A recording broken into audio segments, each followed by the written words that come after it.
Muchas gracias, doctor Mariano.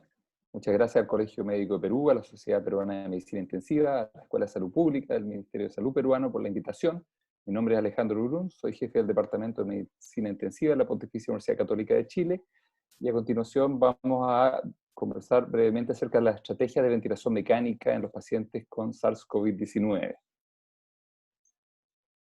Vamos a tocar algunos puntos referentes a ventilación mecánica protectora, a las estrategias de PIP, que es un tema controversial, y algunas terapias coadyuvantes como bloqueadores neuromusculares, prono y el rol del ECMO. Se ha discutido que hay dos fenotipos principales en los cuales se presenta la insuficiencia respiratoria de los pacientes COVID. El fenotipo por lejos más frecuente es el de pacientes que tienen un cuadro de neumonía, multifocal, bilateral normalmente, que no tienen una distribución preferente, ¿cierto?, hacia las zonas dependientes, como el distrés respiratorio habitual, sino que tiende a concentrarse en regiones más bien periféricas del pulmón,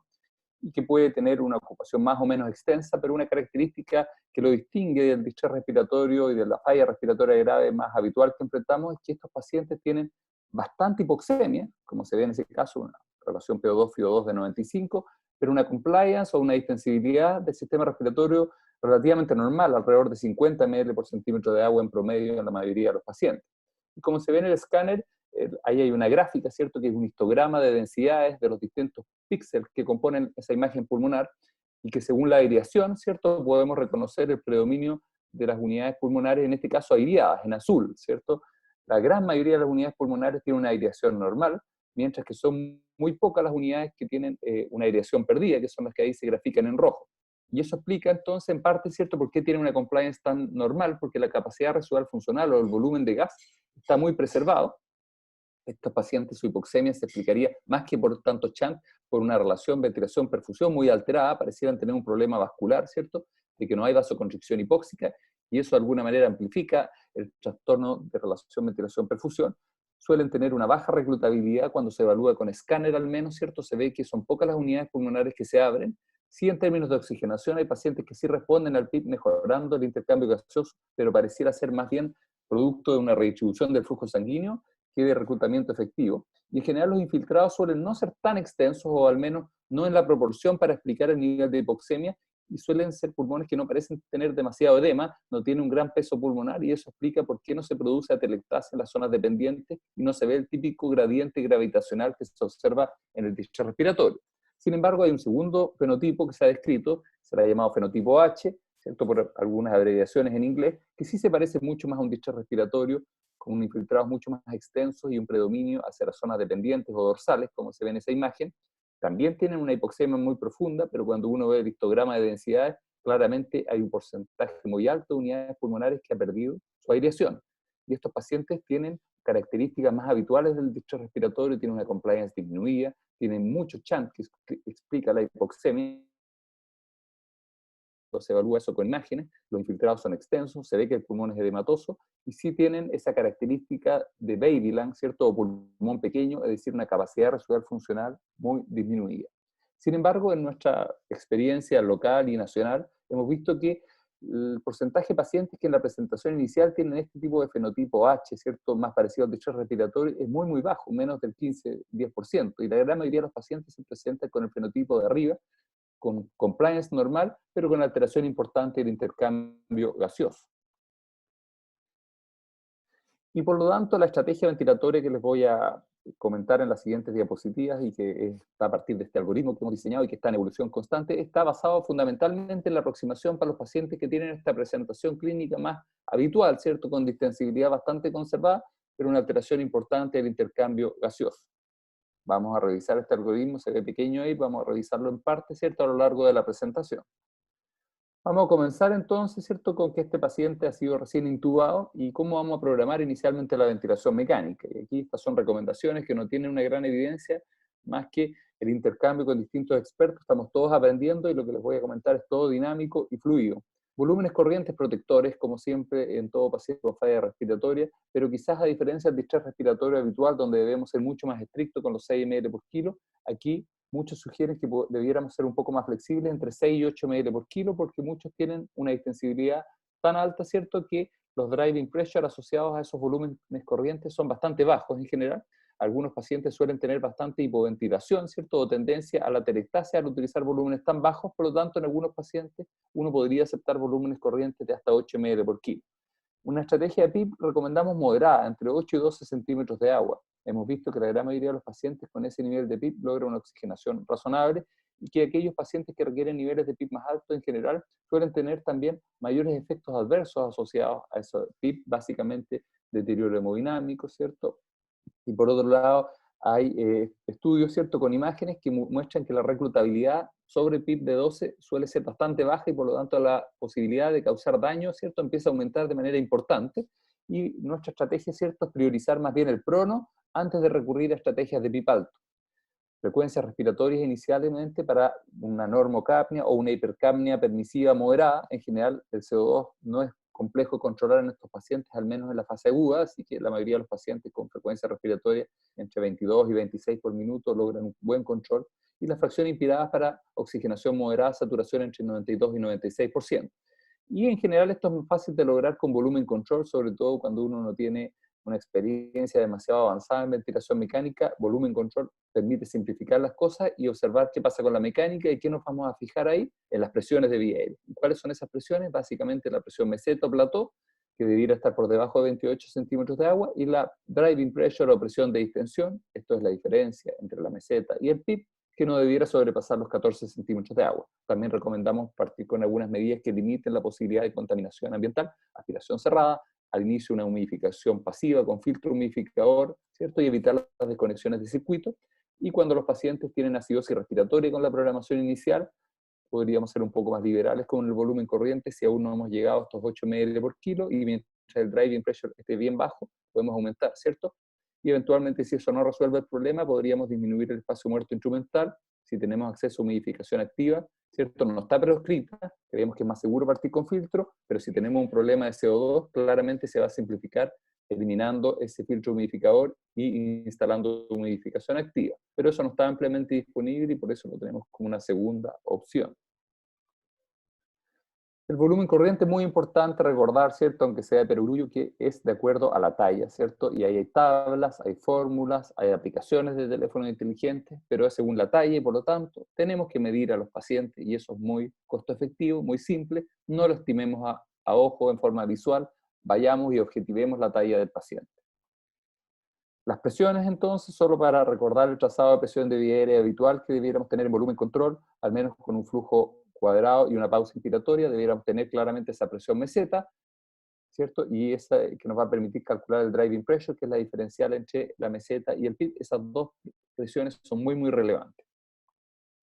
¿Por qué es tan importante el driving pressure? Muchos estudios han mostrado que independiente del volumen corriente que programemos, la driving pressure o presión diferencial, es decir, la excursión de presión a la cual vamos a someter al parénquima pulmonar a lo largo del ciclo respiratorio, se relaciona de manera independiente con la mortalidad, y en este análisis del grupo de Amato, de muchos estudios previos, ¿cierto?, se observa que aquellos pacientes que recibieron driving pressure por encima de los 14-15 centímetros de agua tuvieron un mayor riesgo relativo de mortalidad independiente del volumen corriente o del PIP que se aplicó en ellos. Por lo tanto, la recomendación es mantenerse por debajo de 15, ¿cierto? Y para estar en un rango más seguro, hemos recomendado 14. La gran mayoría de estos pacientes eso no es problema porque en general, al tener una muy buena distensibilidad, los driving pressure iniciales son bastante bajos.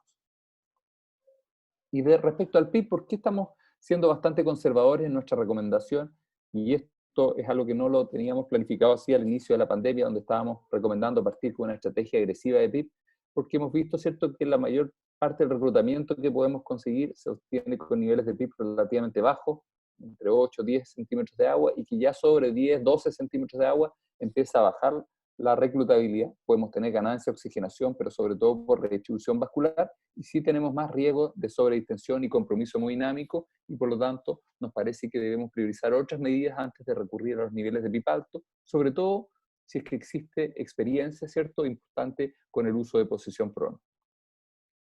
La experiencia italiana publicada recientemente, ¿cierto?, donde ellos utilizaron una estrategia en general de niveles moderados a altos de PIB inicialmente antes de plantear el prono, y ustedes ven que en esta serie de 1.500 pacientes, ¿cierto?, los niveles de oxigenación estaban severamente alterados, una BAFI mediana de 125, altas fracciones inspiradas de oxígeno en un porcentaje muy alto de pacientes, y fíjense que los niveles de PIB utilizados fueron en mediana 14 centímetros de agua, 2/3 de los pacientes utilizaron más de 12 centímetros de agua de PIB en el primer día de ventilación mecánica, y solo un 25% fue pronado a pesar de esta severa alteración del intercambio gaseoso, y nos parece que eso puede haber tenido alguna repercusión en los resultados que nos parecen que son relativamente pobres, digamos. Obviamente hay una serie de otras consideraciones, ¿cierto? Pero fíjense que del 42% de pacientes que ya salió de cuidados intensivos, 26% falleció dentro del cuidado intensivo y solo el 16%, ¿cierto?, ha salido vivo de cuidado intensivo, y por lo tanto son resultados que nos parecen bastante malos en general. Si es que eso tiene relación o no con la estrategia de PIP y con el uso un poco más restrictivo de prono, ¿cierto?, no queda claro, pero al menos lo que nosotros estamos viendo en nuestro medio local, aplicando una estrategia mucho más liberal de prono y más restrictiva en los niveles de PIB, es que las mortalidades han estado muy, muy bajas en general, muy buenos resultados clínicos, en general, mortalidad promedio hasta aquí de 13% en los pacientes que han salido de ventilación mecánica, es decir, solamente un 13% de pacientes hasta aquí ha fallecido en ventilación mecánica. Si es que los pacientes con esta programación inicial, con un PIB de hasta 12 centímetros de agua, evolucionan con una PAFI por debajo de 150, nuestra recomendación es implementar precozmente prono y bloqueo neuromuscular. Tenemos una experiencia importante, al menos a nivel nacional, y creo que en Sudamérica en general, con el uso de posición prono, y nosotros desde hace varios años venimos utilizando una estrategia que hemos llamado prono extendido. Esto es, a diferencia de lo que se utilizó en el estudio francés, ¿cierto?, donde se hacían sesiones de 16 horas de prono en general. Nosotros hacemos una primera sesión muy prolongada de al menos 72 horas, y creemos que eso se justifica particularmente en este cuadro, porque lo que está descrito de manera muy consistente es que los pacientes, cuando se supinan muy precozmente, tienen un retroceso muy importante de la oxigenación. La mayoría de los pacientes responde a prono con una gran mejoría en la oxigenación, pero si uno lo supina tempranamente, tiene un retroceso importante, tiene que volver a pronarlo. Eso recarga a los equipos de salud en un contexto de pandemia donde necesitamos tratar, ¿cierto?, de racionalizar nuestros esfuerzos, porque tenemos que atender una gran cantidad de pacientes, y por lo tanto la recomendación, ¿cierto?, es que una vez que decidimos implementar prono, hacer una primera sesión larga de 72 horas, e incluso extender el uso más allá si es que la relación PO2-FiO2 se mantiene por debajo de 200 con niveles moderados de PIB. Eso sí, esto requiere protocolos de prono, entrenamiento, ¿cierto?, y estar muy atento a vigilar las complicaciones y la respuesta. Y, en general, asociado a esto, ¿cierto?, utilizamos de rutina bloqueo neuromuscular en infusión continua mientras el paciente esté en prono, y en general, ¿cierto?, la mayoría de estos pacientes, incluso antes de ser pronados, ya venimos con bloqueo neuromuscular desde la intubación. ¿Por qué el bloqueo neuromuscular creemos que tiene mucha racionalidad? Bueno, lo más instintivo, ¿cierto?, es que pensamos que los pacientes suelen tener disincronías cuando no están con parálisis, a pesar de una sedación profunda, cuesta eliminar disincronías. Fíjense ese trazado arriba de flujo y al medio de presión de vía aérea, un paciente en volumen control, y si bien tiene algunas deflexiones en las curvas que sugieren que hay esfuerzo, no pareciera que son esfuerzos tan significativos. Pero fíjense, si uno pone un catéter esofágico, observa que hay unos largos swings, unos esfuerzos muy importantes de presión de vía aérea, en ese caso ciclo por medio, ¿cierto? Esto es típicamente una disincronía llamada trigger reverso, y esta disincronía, una de muchas otras posibles, ¿cierto?, puede asociarse a doble gatillo, y esos doble gatillos son altos volúmenes corrientes que se pueden producir y que obviamente pueden ser perjudiciales. De manera que nos parece que los bloqueadores neuromusculares tienen un rol en poder prevenir disincronía, sobre todo en un contexto donde es muy difícil asegurar que vamos a poder tener una vigilancia continua de estos pacientes, ¿cierto? Hay muchas horas en que no los estamos vigilando y pueden presentar disincronías. Hay estudios, ¿cierto?, que muestran que los bloqueadores neuromusculares pueden además contribuir a prevenir el daño inducido por ventilación mecánica. Creemos que por la eliminación de las disincronías. Este estudio del grupo francés de Papazian, ¿cierto?, en 36 pacientes con distrés respiratorio, que tenían una PAFI por debajo de 200, ¿cierto?, que fueron manejados todos ellos con ventilación protectora. Un grupo, ¿cierto?, fue con bloqueador neuromuscular y el otro con placebo, todos con sedación profunda. ¿Y qué fue lo que ellos encontraron? Fueron a medir la inflamación pulmonar y sistémica, la pulmonar con lavados bronquioloculares al tiempo cero y a las 48 horas, que era el tiempo en el cual se infundió el bloqueador o el placebo, ¿cierto? Y lo que vemos es que midieron la inflamación en el lavado bronquiolocular para reflejar la inflamación pulmonar y en el plasma para reflejar la inflamación sistémica. Y en las primeras columnas, ¿cierto?, tenemos los grupos control que recibieron placebo, y la segunda, ¿cierto?, y la cuarta corresponden al bloqueador neuromuscular. y las gráficas de arriba, del medio y de abajo reflejan 3 distintas citoquinas inflamatorias. Y lo que se ve, para resumir básicamente, es que los pacientes tratados con bloqueadores neuromusculares tienen una tendencia en el tiempo a bajar su inflamación, tanto pulmonar como sistémica, mientras que los pacientes manejados sin bloqueador neuromuscular, la inflamación se mantuvo o incluso aumentó durante las primeras 48 horas. Por lo tanto, los bloqueadores neuromusculares podrían prevenir el daño inducido por la ventilación mecánica, que podría estar asociado a disincronías. Y hay un estudio clínico que muestra que eso puede impactar la sobrevida. Este estudio del grupo de Papazian, publicado en el 2010 en el New England Journal of Medicine, que muestra una diferencia de 9 puntos de mortalidad absoluta en favor del uso de bloqueadores neuromusculares.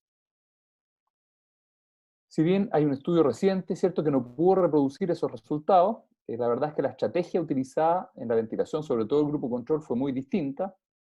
a la utilizada en el estudio del grupo francés 10 años antes, ¿cierto? Básicamente aquí en una tabla resumimos las diferencias entre las estrategias utilizadas en el estudio francés, Accuracies, y el estudio Rose, el estudio americano. La sedación que se utilizó en el estudio francés era una sedación profunda en todos los grupos, mientras que en el estudio americano, el grupo manejado sin bloqueadores neuromusculares, se tuvo una meta de sedación superficial, y también se utilizó una estrategia más agresiva de PIP y más restrictiva de prono, ¿cierto? Y creemos que eso puede haber explicado por qué los bloqueadores neuromusculares, en el caso de este estudio americano, no marcaron una diferencia. Sin embargo, creemos que la evidencia del estudio francés es más aplicable para el manejo de los pacientes COVID, puesto que es muy difícil manejarlos con sedación superficial inicialmente, y lo que estamos recomendando son estrategias más moderadas de PIP, porque tienen una baja reclutabilidad, y por lo tanto en ese contexto nos parece que sí sigue siendo una evidencia en favor del uso de bloqueadores neuromusculares cuando utilizamos sedación profunda y una estrategia de PIP moderado. Recomendación entonces: debemos evitar la actividad espontánea en la fase aguda y en las formas más severas de falla respiratoria y de estrés respiratorio. Recomendamos utilizar de rutina bloqueadores neuromusculares en los pacientes con PAFI por debajo de 150 las primeras 72 horas, y considerar prolongar su uso más allá cuando, al suspenderlo, ¿cierto?, vemos que aparecen disincronías importantes que no podemos manejar con la sedación. Prono es una herramienta fundamental en la falla respiratoria en general, pero nos parece que en particular en el caso de los pacientes con falla respiratoria por COVID es aún más potente, ¿cierto?, que lo que ya habíamos observado en el distrés respiratorio en general. Hay fundamentos fisiológicos muy fuertes, ¿cierto?, de por qué el prono mejora la oxigenación y puede proteger a los pulmones de los pacientes. Fíjense, ¿cierto? A la izquierda tenemos una gráfica de la distribución de la ventilación en supino y en prono. Vemos que en supino hay una distribución muy asimétrica de la ventilación, predominantemente en el caso de la ventilación espontánea, distribución hacia las zonas dorsales, mientras que en prono la distribución se hace mucho más homogénea en el gradiente gravitacional, y eso es un punto importante. Esto ha sido demostrado también en los pacientes con ventilación mecánica y en los pacientes con falla respiratoria y ventilación mecánica. La distribución del aire es mucho más homogénea en prono que en supino, y eso implica que la distribución de la energía, ¿cierto?, del estrés y del strain mecánico que estamos aplicando con el ventilador mecánico, esa distribución en un número de unidades pulmonares mucho más amplias en prono, mientras que en supino se concentra en pequeñas regiones a las cuales obviamente estamos sometiendo a un daño, a un riesgo de daño mucho mayor. Otro elemento importante y que explica probablemente la mejoría del intercambio gaseoso, más allá del reclutamiento, que es bastante discreto con el prono, es que la relación ventilación-perfusión mejora mucho en prono. Fíjense, ahí tenemos un modelo animal en que se mide la distribución de la perfusión, 4 regiones pulmonares distintas, desde apical a dorsal, eso es lo que reflejan las imágenes de arriba abajo, pero tenemos en supino la distribución de la perfusión y de la ventilación, y fíjense que la perfusión va hacia las 2 zonas dorsales, mientras que la ventilación va hacia las zonas ventrales, es decir, una mala acoplamiento ventilación-perfusión, mientras que en prono, tanto la distribución de la perfusión como de la ventilación se hacen más homogéneas, y vemos, ¿cierto?, que en las zonas dorsales tiende a haber un poco más de perfusión y de ventilación, y hay un mejor acoplamiento de estas dos funciones, y eso obviamente se asocia a una mejoría muy importante del intercambio gaseoso. Por lo tanto, ¿cuáles son los mecanismos por los cuales el prono podría mejorar los resultados clínicos? Bueno, claramente permite mejorar la oxigenación, y a diferencia del PIP lo hace sin riesgo de sobredistensión. Y por otro lado, previene el daño inducido por la ventilación mecánica al evitar una concentración excesiva de la fuerza de la energía. Y tenemos un estudio publicado hace algunos años, ¿cierto? El estudio Proceda, también realizado en Francia, que seleccionó pacientes con distrés respiratorio que tenían una PAFI por debajo de 150, después de algunas horas de ventilación mecánica protectora, con un PIP de al menos 5 centímetros de agua, Eran 460 pacientes que se randomizaron a posición supino o a prono con una estrategia ventilatoria idéntica en los dos grupos en términos de protección pulmonar. Y los resultados clínicos fueron muy favorables. Fíjense, una gran diferencia de mortalidad en favor del prono, casi 18, 19 puntos de diferencia absoluta de mortalidad en favor del prono. Y la mortalidad esperada para pacientes con esta severidad era alrededor de 40%, 3 meses, y sin embargo fue de solo 23% en el grupo manejado con posición prono, una mortalidad inesperadamente baja, y por lo tanto creemos que aquí claramente hubo un beneficio muy radical, ¿cierto?, del prono, un beneficio incluso mayor a lo que se había observado cuando se testió los volúmenes corrientes de 6 versus 12 ml por kilo, que se utilizó posición prono por a lo menos 16 horas al día, ventilación protectora y protocolos muy claros, ¿cierto?, para definir cuándo pasar a supino y cuándo destetar de ventilación mecánica. Y fíjense que cada vez que los pacientes se pronaban, mejoraba la oxigenación y al supinarlo se deterioraba, y eso que se observó en este estudio, la descripción de toda la serie, ¿cierto?, es que es mucho más importante aún en los pacientes con falla respiratoria por COVID. Parecieran tener un problema de regulación vascular de la vasoconstricción hipóxica que hace que el prono, ¿cierto?, realmente genera una perfusión mucho mayor hacia las zonas aireadas y ventiladas, y eso explica la mejoría en el intercambio gaseoso. Por lo tanto, el prono, ¿cierto?, creemos que toda la experiencia nuestra en Chile y la internacional descrita es que ha sido muy favorable, ¿cierto?, en términos sobre todo de la oxigenación. Es una terapia muy costo efectiva y bastante segura en general cuando hay un entrenamiento razonable. Creemos que eso se puede implementar con una capacitación relativamente expedita, digamos, no se requiere meses de preparación, se requiere coordinación, entrenamiento, ¿cierto? Pero esta capacitación es indispensable. Si no la hacemos y empezamos a improvisar, obviamente vamos a tener complicaciones derivadas del prono, pérdida de vía aérea, ¿cierto?, úlceras por presión, que pueden complicar el manejo de nuestros pacientes. Creemos que hay que aplicarla siempre que la PAFI esté por debajo de 150, o que para mantenerla por sobre ese nivel estemos recurriendo a niveles de PIB más de 12 centímetros de agua. En ese caso, ¿cierto?, nuestras recomendaciones, preferimos una estrategia más segura para el paciente, sin someterlo a riesgo de sobredistensión, que es tenerlo en posición prono, y pensamos que esto hay que implementarlo precozmente cuando el paciente ya a las 4 o 6 horas de haber implementado una ventilación protectora, la PAFI está debajo de 150, a diferencia del estudio francés que esperó 12 a 24 horas, nos parece que eso era para seleccionar un grupo de pacientes más graves, pero que desde el punto de vista clínico no tiene sentido someter al paciente a un mayor riesgo, manteniéndolo con una ventilación menos protectora y con mayores requerimientos de presión positiva y de oxígeno. De hecho, estamos ofreciendo un curso gratuito, ¿cierto?, como Universidad Católica, con patrocinio de la Sociedad Chilena de Medicina Intensiva, un curso que se está abriendo ahora para fines de abril, cómo hacer posición prono, un curso teórico, pero también práctico, ¿cierto?, que va a implicar que los participantes van a tener que hacer, ya sea en simulaciones o con pacientes reales, grabaciones que demuestren que han adquirido las competencias, ¿cierto? Y eso después de un periodo de entrenamiento importante y con acompañamiento a distancia, así que están invitados a participar los que quieran y probablemente si no queda mayo. ¿Qué hacer si persiste una hipoxemia o una alteración severa del intercambio gaseoso una vez que ya hemos implementado prono, ¿cierto?, bloqueo neuromuscular y la relación PO2 FIO2 se mantiene por debajo de rescate más agresivas, como podría ser el ECMO? Debemos considerar la posibilidad de una estrategia de PIB alto, ¿de acuerdo? Pero eso, obviamente, es cierto, hay que hacerlo con un nivel de entrenamiento importante. Si es que el equipo que lo va a hacer no es un equipo conformado por intensivistas con experiencia, pensamos y nuestra recomendación es hacerse asesorar, ¿cierto?, por intensivistas con experiencia, porque es complejo poder evaluar paciente a paciente la mejor relación riesgo-beneficio cuando estamos aplicando PIB alto. La posibilidad de tener complicaciones derivadas de sobredistensión no es menor. Básicamente tenemos que vigilar y estar muy atentos a la posibilidad de deterioro hemodinámico, deterioro de la distensibilidad o aumento de las concentraciones de CO2 que podrían sugerir que estamos generando daño, ¿cierto? Pero nos parece que es digno de considerar esta estrategia, ¿cierto?, como un recurso más avanzado en pacientes que ya no han respondido a prono.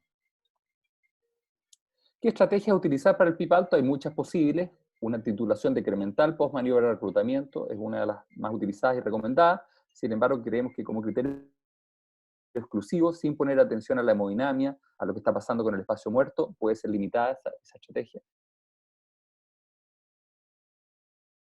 Utilizar tablas de fluorado nos parece que es riesgoso en estos pacientes, porque en general